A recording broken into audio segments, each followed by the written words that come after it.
ഹോർമുസിലേക്ക് എത്തുന്ന കപ്പലുകൾ ഇന്ന് മുതൽ തടയുമെന്ന് US സെൻട്രൽ കമാൻഡ്. ഇറാന് ടോൾ നൽകുന്ന കപ്പലുകൾ തടയുമെന്ന് US പ്രസിഡന്റ് ഡൊണാൾഡ് ട്രംപ് പ്രഖ്യാപിച്ചതിന് പിന്നാലെയാണ് തീരുമാനം. യുദ്ധമുഖത്ത് പരാജയപ്പെട്ട പ്രസിഡന്റിന്റെ ഭാഷയാണ് ട്രംപിന്റേതെന്ന് ഇറാൻ പാർലമെന്റ് നാഷണൽ സെക്യൂരിറ്റി തലവൻ ഇബ്രാഹിം അസീസി പറഞ്ഞു.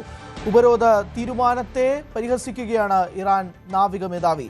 ഹോർമുസിൽ പുതിയ പടയൊരുക്കത്തിലൂടെ ക്രൂഡ് ഓയിൽ വില ഉയരുകയാണ്. ബാരലിന് $100 പിന്നിടുന്ന സാഹചര്യമുണ്ടായി.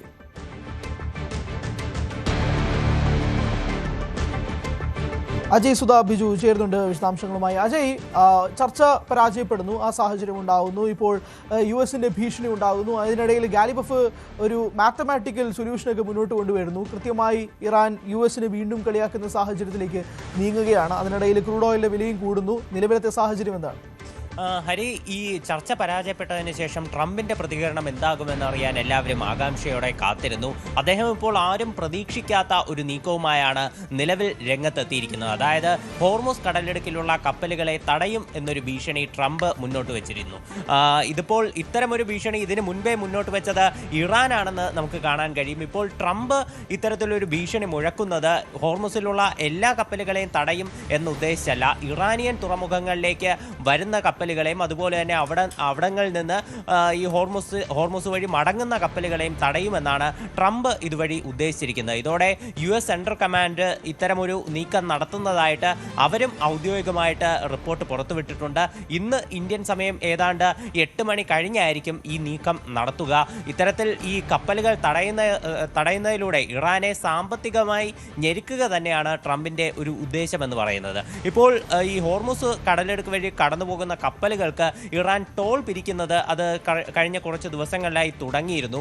അപ്പോൾ ഈ ടോൾ പിരിക്കുന്നതിന് ഇറാൻ പ്രധാനമായി ഉപയോഗിച്ചിരുന്നത് ഈ പെട്രോ ഡോളർ കാരണമുള്ള ഒരുപാട് ഉപരോധങ്ങൾ ഉള്ളതിനാൽ തന്നെ ഈ ഡോളറിന് പകരമായി ചൈനീസ് കറൻസിയായ യുവാനും അതുപോലെ തന്നെ ബിറ്റ്കോയിനും ഒക്കെയാണ് ഇറാൻ ഉപയോഗിച്ചു കൊണ്ടിരുന്നത്.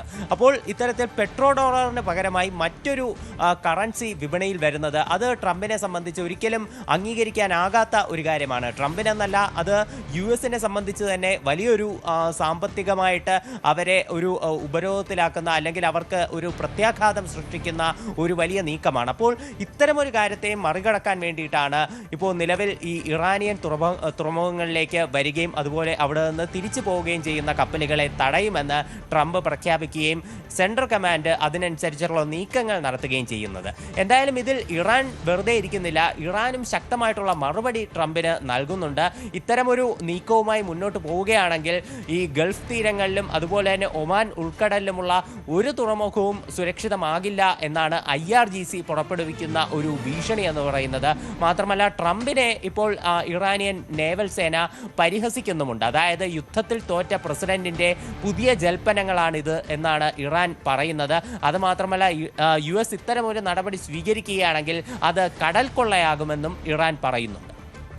എന്തായാലും അതാണ് സാഹചര്യം. രാത്രി 7:30 ഇന്ത്യൻ സമയത്തിൽ മുതലാണ് US സെൻട്രൽ കൺട്രോളിൽ നിന്നും ഈ ഒരു ഹോർമുസിലേക്ക് കപ്പലുകൾ, ഇറാന്റെ കപ്പൽ തടയുന്നതുമായി ബന്ധപ്പെട്ടുള്ള നടപടികൾ ആരംഭിക്കുക. അജയ് സുധാ ബിജുവാണ് വിശദാംശങ്ങൾ നൽകിയത്. കൂടുതൽ വാർത്തകൾക്ക് News 18 Keralam YouTube channel subscribe ചെയ്യുക.